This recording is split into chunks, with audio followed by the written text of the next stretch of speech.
The yellow dog lunged past Paul Anderson's outstretched hand, its claws scraping against the polished marble as it bolted toward the elevator banks of One World Trade Center.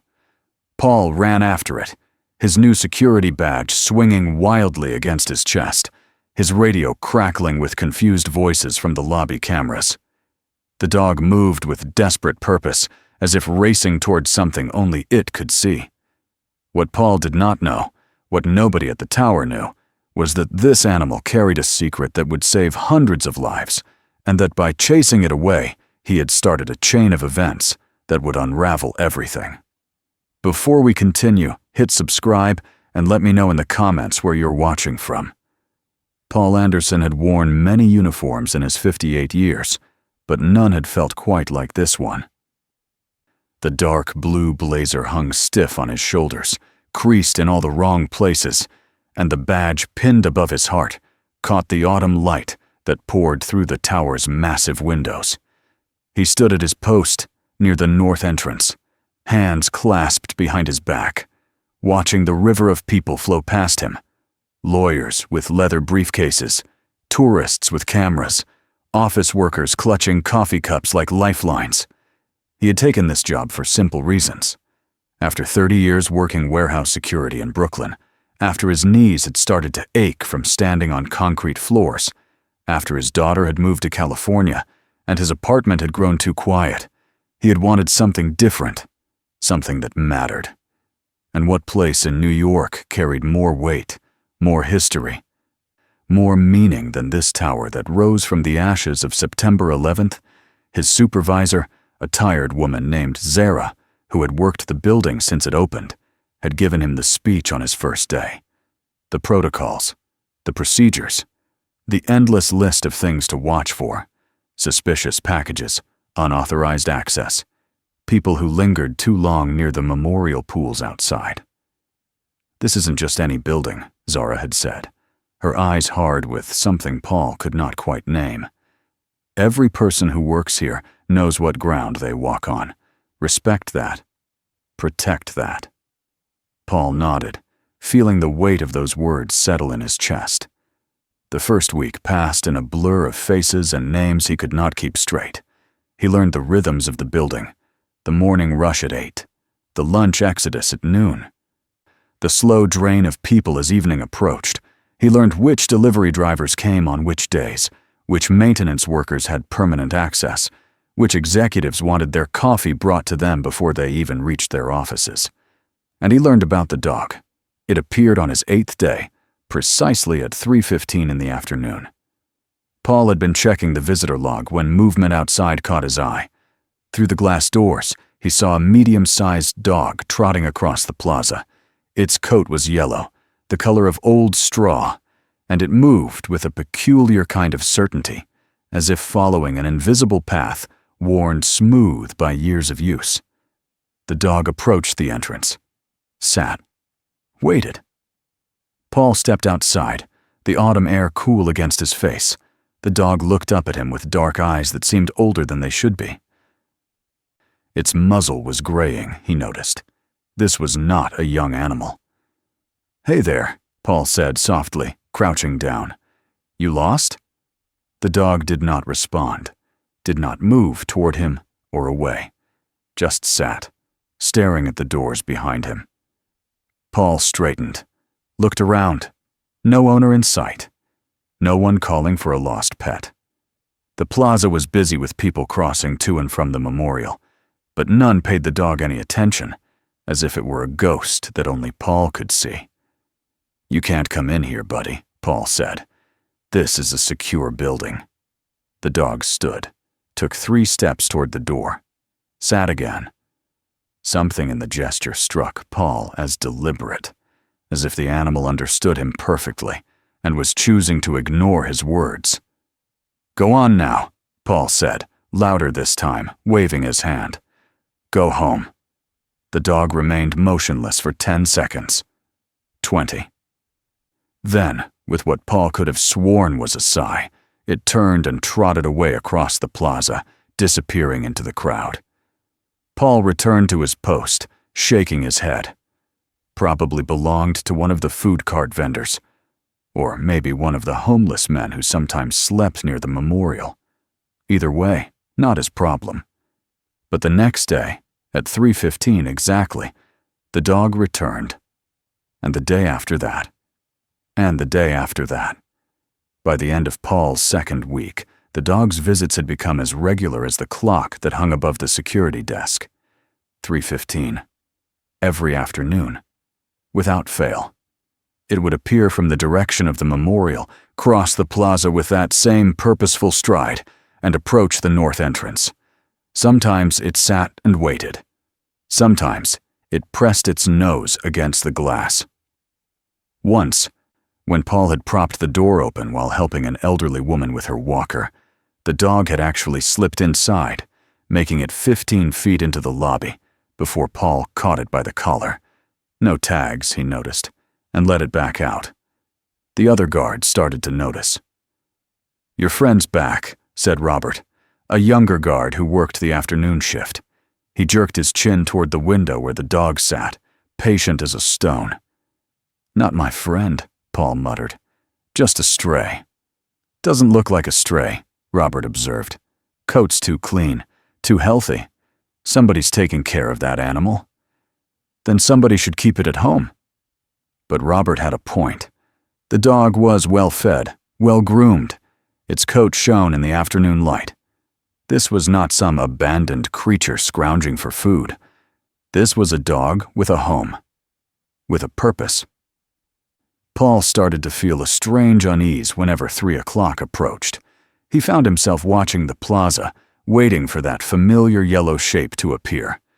And when it did, when the dog took up its post by the door, Paul felt something twist in his gut, something that felt almost like guilt. He mentioned it to Zara at the end of his third week. "There's a dog that keeps coming to the north entrance," he said, "every day at the same time. I keep chasing it away, but it comes back." Zara's face went still. "Yellow dog? Gray muzzle?" "Yeah, you know it." She was quiet for a long moment. When she spoke, her voice was careful. "That dog's been coming here since the tower opened. 7 years now." Paul blinked. 7 years? Some of the older guards, they used to let it in. Let it ride the elevator up to the 78th floor. Walk around up there for a bit, then come back down. But after the incident last year, she stopped, shook her head. "New policy is no animals except service dogs. Security risk. What incident? Doesn't matter. Point is, keep the dog out. That's your job." But the way Zara had said it, the tightness around her eyes, made Paul think it did matter. Made him think there was a story here that nobody wanted to tell. The dog began to resist. On Monday of Paul's 4th week, when he stepped outside to wave it away, the dog did not move, just stared at him with those ancient eyes, as if daring him to make it leave. "Come on," Paul said, feeling foolish talking to an animal. "You know the rules." The dog whined, a low, mournful sound that carried across the plaza. Several people turned to look. Paul felt his face grow hot. He was making a scene, over a dog. He stepped closer, bent down, tried to appear friendly while being firm. "Look, I don't know what you want, but you can't come in. I'm sorry. That's just how it is." The dog's ears flattened. It took a step backward, never breaking eye contact, then turned and left. But there was something in the way it moved, something heavy, defeated, that made Paul's chest ache. On Tuesday, the dog tried to slip past him when he was helping a woman with a stroller. Paul caught it just inside the door, gently but firmly guided it back out. The dog resisted, planting its feet, and for a moment, they stood locked in a strange struggle, man and animal, both refusing to yield. "Jesus, Paul, just let it in," Robert said, watching from the security desk. "It's not hurting anyone." "Rules are rules," Paul said. But even to his own ears, the words sounded hollow. On Wednesday, the dog arrived early. 2:30 instead of 3:15. It sat by the door for 45 minutes, waiting, and when Paul finally came out to chase it away, it growled. Not a vicious sound, more like a warning, like a plea. Paul stopped, stared at the animal, felt something shift in his understanding. This was not random. This was not a confused pet looking for its owner. This was something else. Something deeper. "What do you want?" Paul asked, the question coming out before he could stop it. The dog's growl faded. It took a step toward the door. Another. Its eyes never left Paul's face. And then, from behind him, a voice. "That's Sonny." Paul turned. An old woman stood there, maybe 70, with silver hair pulled back in a bun and eyes that held the kind of sadness that never quite fades. She wore a simple dress, dark blue, and carried a worn leather purse. "Excuse me?" Paul said. "The dog. Her name is Sonny." The woman stepped closer, moving slowly, as if her bones ached. "She belonged to my son." Paul glanced at the dog, then back at the woman. "Your son, ma'am?" "Thomas Muller. He worked here, 78th floor, financial analyst." The woman's voice was steady, but Paul heard the tremor underneath. "He died on September 11th, 2001. The words hit Paul like a fist to the stomach. He looked at the dog again, saw it differently now. Not a nuisance, not a problem to be solved, but a living memorial, a grief made flesh and fur. "I'm sorry," Paul said, the words inadequate. "I didn't know. How could you?" The woman moved to the dog, ran her hand over its head. The dog leaned into her touch, eyes closing. "Thomas got Sonny when she was a puppy, trained her himself. They were inseparable. After he died, after the towers fell, Sonny would wait at the subway station where Thomas used to come home from work. Every evening at 6 o'clock, for months. My husband and we tried everything to break her of it. But she knew. Dogs know." Paul felt his throat tighten.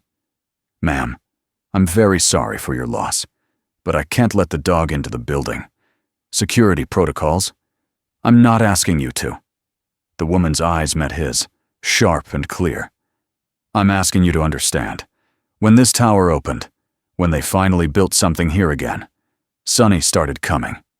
We don't know how she knew. We don't know how she found it. But every day at 3:15, that's when Thomas would take his afternoon break, walk down to the plaza for air. She comes here.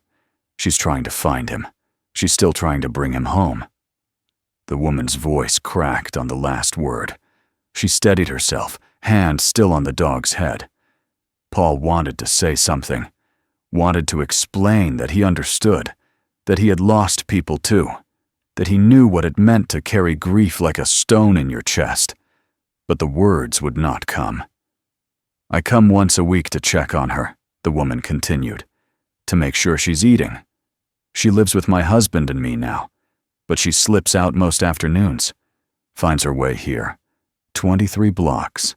She knows every street, every turn." 7 years, Paul said softly. "Someone told me she's been coming for 7 years, since the day the tower opened." The woman looked up at the building, squinting against the sun. "Some people leave flowers at the memorial. Some people come and read the names on the walls. Sonny does this. It's the only way she knows how to remember." The woman turned to leave, calling softly to the dog.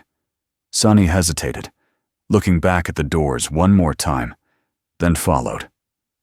Paul stood there long after they had gone, the autumn wind cold against his face, feeling like he had just failed some test he had not known he was taking. That night, alone in his apartment with only the hum of the refrigerator for company, Paul could not stop thinking about the dog. About Thomas Muller, who had died 20 years ago, but whose absence still echoed through his mother's voice.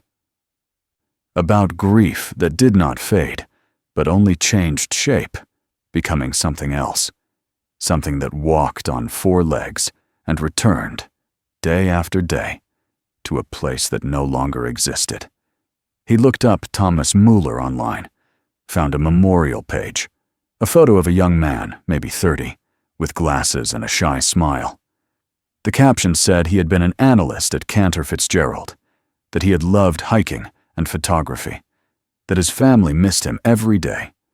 There were other photos: Thomas at a park with a golden puppy in his lap, Thomas on a mountain trail, the same dog, older now, sitting beside him, Thomas in an office, the dog sleeping under his desk.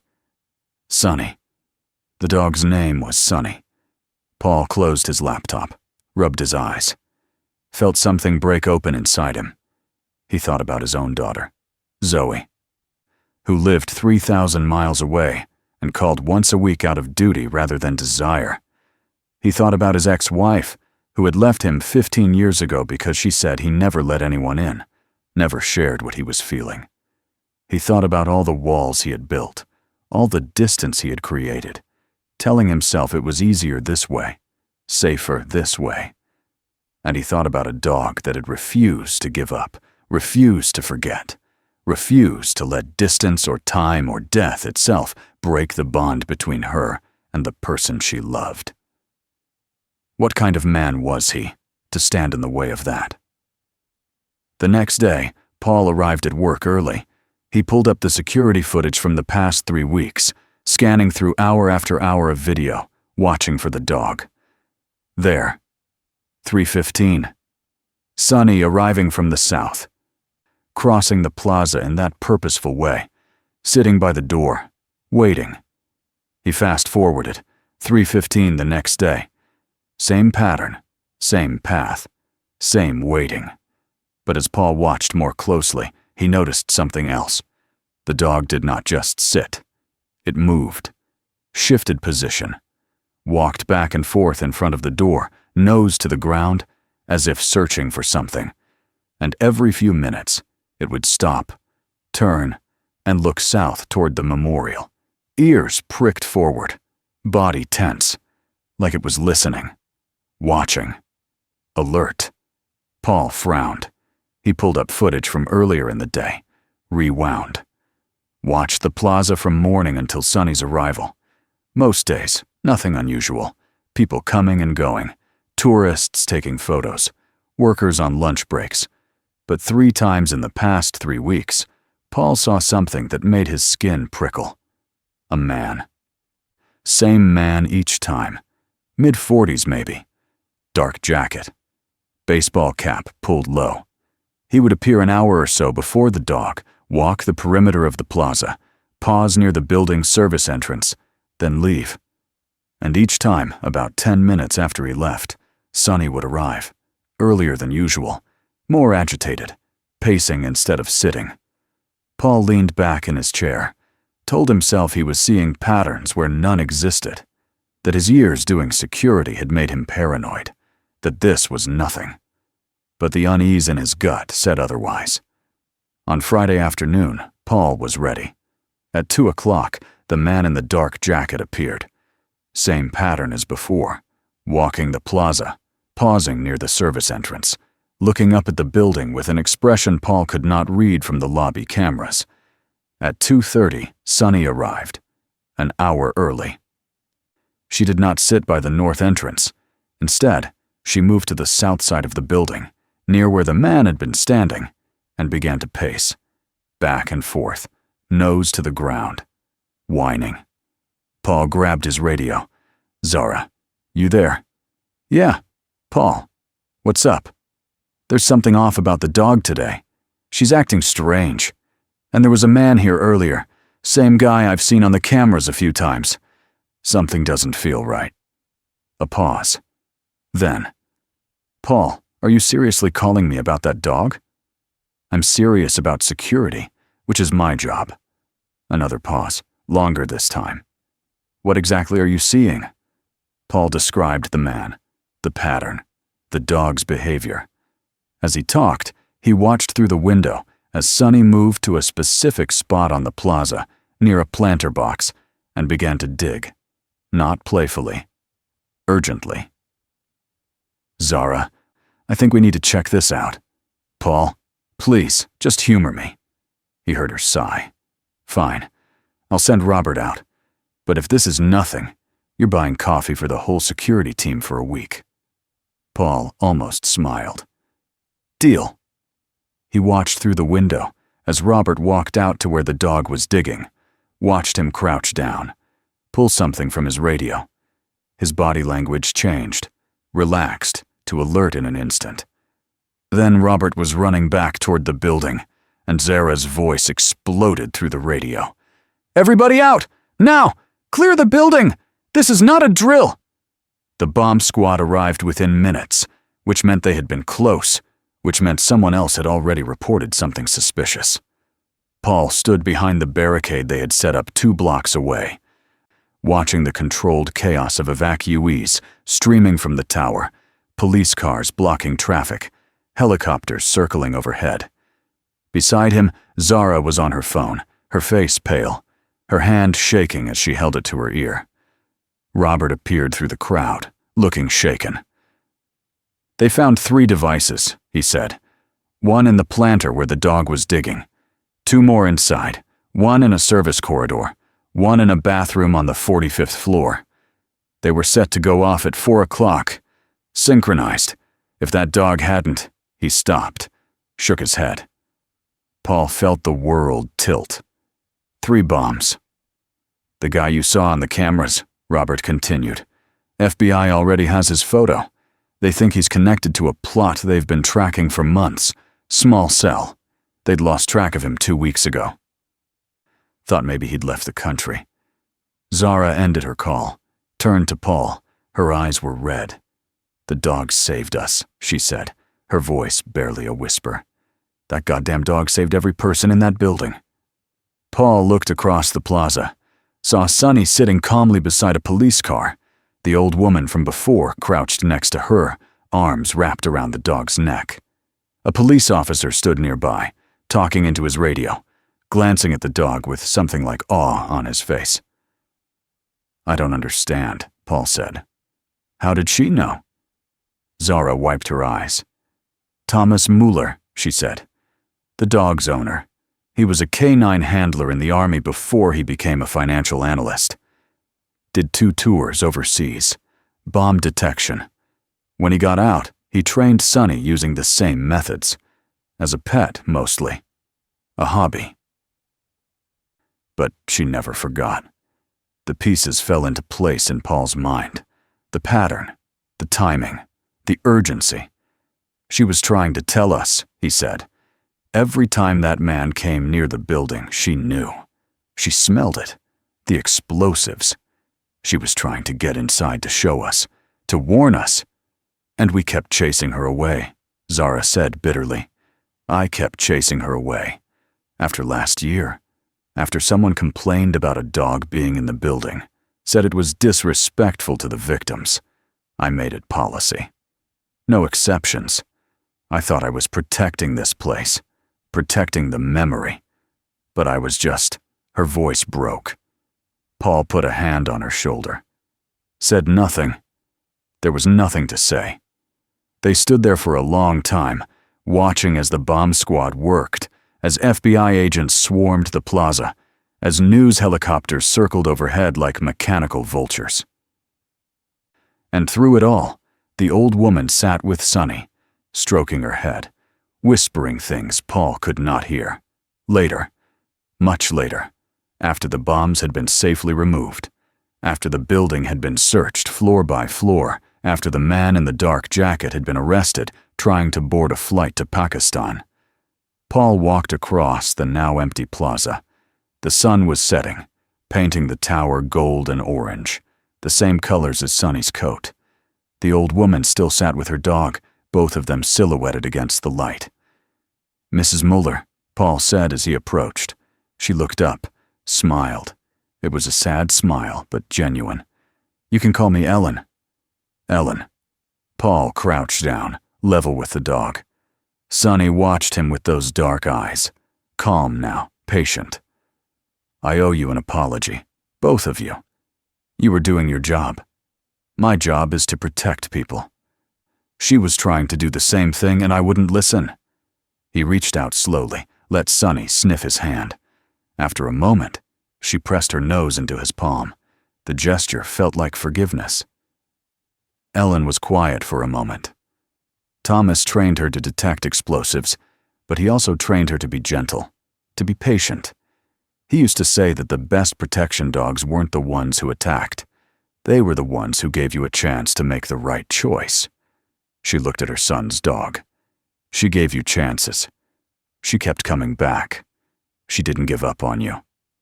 Paul felt something crack inside his chest. Why? He asked. Why does she still come here? Even after what happened today, she could have been killed.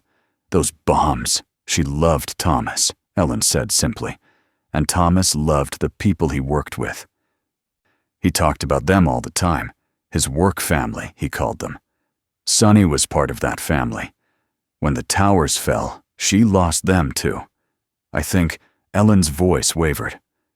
I think she comes here to protect them, the new ones, the people who work in this building now, because she couldn't protect them then. Paul thought about loyalty, about love that transcended death, about a dog who had carried her mission across 20 years, who had refused to forget, who had known, somehow, in that mysterious way, animals know things, that danger was coming, and had tried, day after day, to warn them.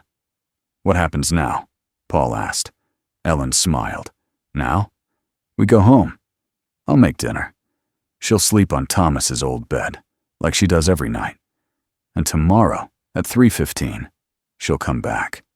Because that's what she does. That's who she is.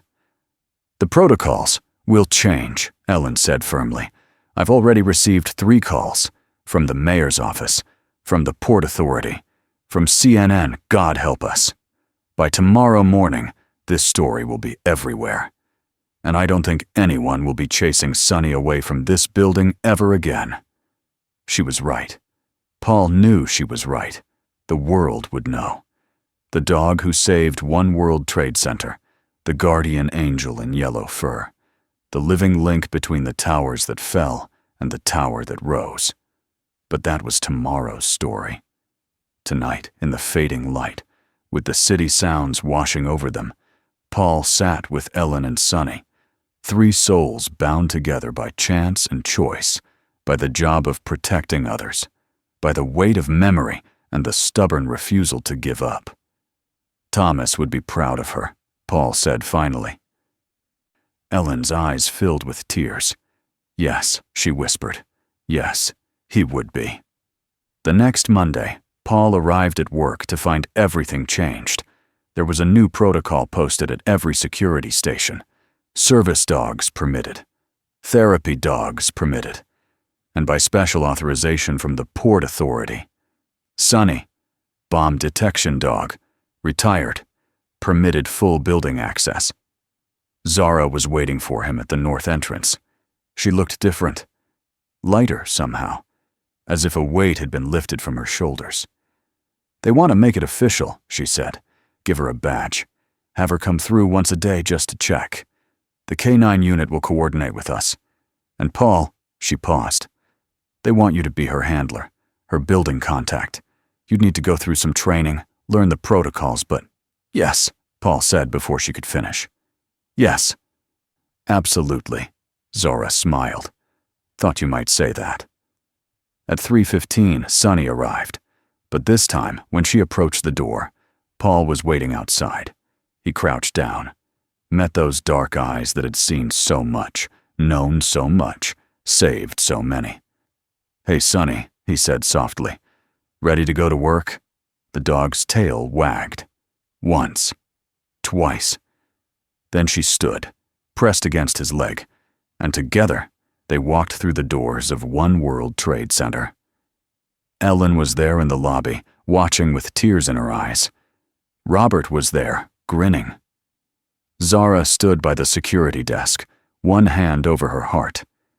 And as Paul led Sonny to the elevator, as they rode up to the 78th floor where Thomas Muller had once worked, as they walked the corridors where memory and present collided, Paul understood something he had been searching for his entire life. This was what mattered, not the uniform, not the protocols, not the illusion of control, but this, the connection between souls, the refusal to forget, the choice to show up day after day, even when no one was listening, to protect, to remember, to love even when love meant loss. They made it to the 78th floor. The doors opened onto a bright, modern office space. People looked up from their computers. Someone said, "Is that the dog?" Word had spread fast. Paul led Sunny through the floor, let her sniff corners and check spaces, following the path only she knew. And when she was satisfied, when she had completed her circuit, she sat by a window that overlooked the memorial below. The afternoon sun poured through the glass, turning her coat golden.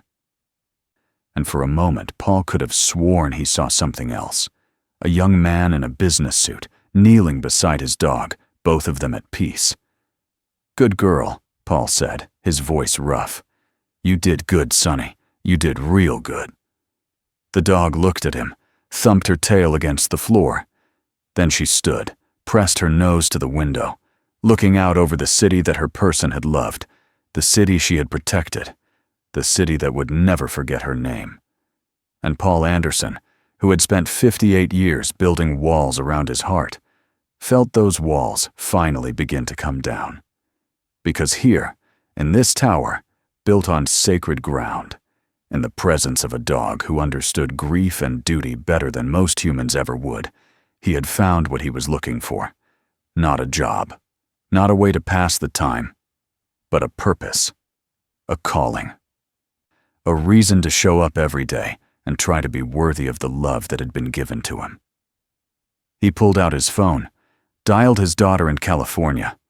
When she answered, surprise in her voice because he never called in the middle of the day, he said, "Zoe, I know it's been a while, but I wanted to tell you about something that happened, about a dog named Sunny, and about how sometimes the things we think we're protecting are actually trying to protect us." And for the first time in longer than he could remember, Paul Anderson talked. Really talked. Let his daughter in. Let her see the man beneath the uniform, the father beneath the guard. Outside the window, the city stretched toward the horizon, vast and wounded and healing. Below, the memorial pools reflected the sky. And somewhere in the building, in the walls and floors and glass, the memory of 3,000 souls lingered like light. But today, this afternoon, in this moment, the tower was safe. The people were safe. And a yellow dog with gray on her muzzle stood watch, faithful as sunrise, still serving the man she loved, still keeping the promise that death itself could not break. Thomas Muller's dog had come home, and she would keep coming home every day at 3:15, for as long as breath remained in her body, because that was what love looked like. That was what devotion meant. That was what it meant to protect, to remember, to never, ever give up. The tower stood tall against the sky. The city hummed with life. And in the quiet space between memory and hope, between what was lost and what remained, a dog named Sunny kept her eternal watch, guardian of the living and the dead. Bridge between the towers that fell and the tower that rose. Some stories end. Some stories never do. This one, Paul knew, as he stood beside Sunny in the fading afternoon light, would echo through the years, told and retold, a reminder that love persists, that duty transcends death, that sometimes salvation comes not from protocols or procedures or armed guards with badges, but from a loyal heart and 4 steady paws and the absolute refusal to forget. The sun dipped lower, shadows lengthened, and together, man and dog descended the elevator, walked through the lobby, stepped out onto the plaza where history lived in every stone. Tomorrow they would return. and the day after that, and the day after that. For as long as the tower stood, for as long as memory endured. For as long as a yellow dog remembered her person and kept the promise written in her bones, to protect, to serve, to love without end. This was their watch now. This was their purpose. This was, Paul understood with absolute certainty, exactly where they were meant to be. If this story touched something in you, hit that like button and share it with someone you want to hear with. Subscribe to our channel and ring that notification bell so you never miss another story about the heroes who serve without asking for recognition.